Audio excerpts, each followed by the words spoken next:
জয় মা মনসা, জয় মাতা রানী, গুরুপগলি শিষ্য গোপাল দেবনাথ। তো আজকে আমি একটা গুরুত্বপূর্ণ জিনিস দিচ্ছি। আমি এসেছি নবদ্বীপ মহাশ্মশানে। এ দেখো নবদ্বীপ মহাশ্মশান। তো আজকে মঙ্গলবার। তো আমার পাড়ায় একজন মারা গেছে, অল্প বয়সের একটা ছেলে।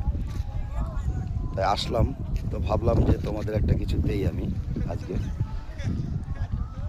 এই যে একটা জিনিস দেখাচ্ছি, এই জায়গা তুলসী গাছ, আর এই যে হচ্ছে তোমার সরা মাটির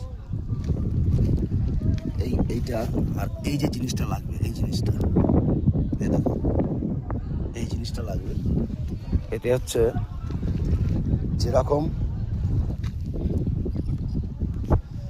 ধরো এটা সরাই, ধরো একটা, আমি সরাটা হাতেই নিচ্ছি আমি, এই যে সরা।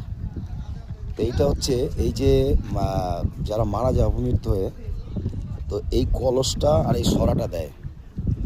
তো এই সরাটা দেয়, তো এই সরাটা শনিবার মঙ্গলবার তোমাদের গ্রহণ করতে হবে, শ্মশান জাগিয়ে এই সরাটা নিতে হবে।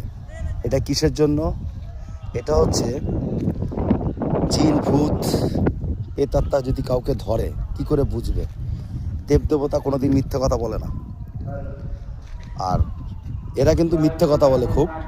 তো তাই আমি বলছি যে এই জিনিসটা নেবে, নিয়ে কিন্তু ডাইরেক্টলি কেউ বাড়ির ভেতরে ঢুকাবে না। যদি গোয়াল ঘর থাকে গোয়াল ঘরে রাখবে, যখন দরকার হবে ওখান থেকে নিয়ে ইউজ করে তখন আবার দেবে। দেখা গেল ওইটা নিয়ে ওই সরাটা একটুখানি ভেঙে, অল্প একটু ভাঙলে ভেঙে ঠিক এইখানটা ধরবে, কপালেরা চিপে ধরবে।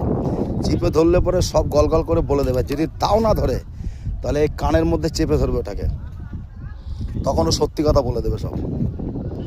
তো যাই হোক, পদ্ধতিটা কিভাবে আমি বললাম, শ্মশান জাগাবে, শ্মশান জাগিয়ে তারপরে জিনিসটা সংগ্রহ করবে, নেওয়ার পরে ওখানে আর তাকাবে না, সোজা বেরিয়ে চলে যাবে, আর সরাসরি বাড়িতে কেউ ঢুকাবে না।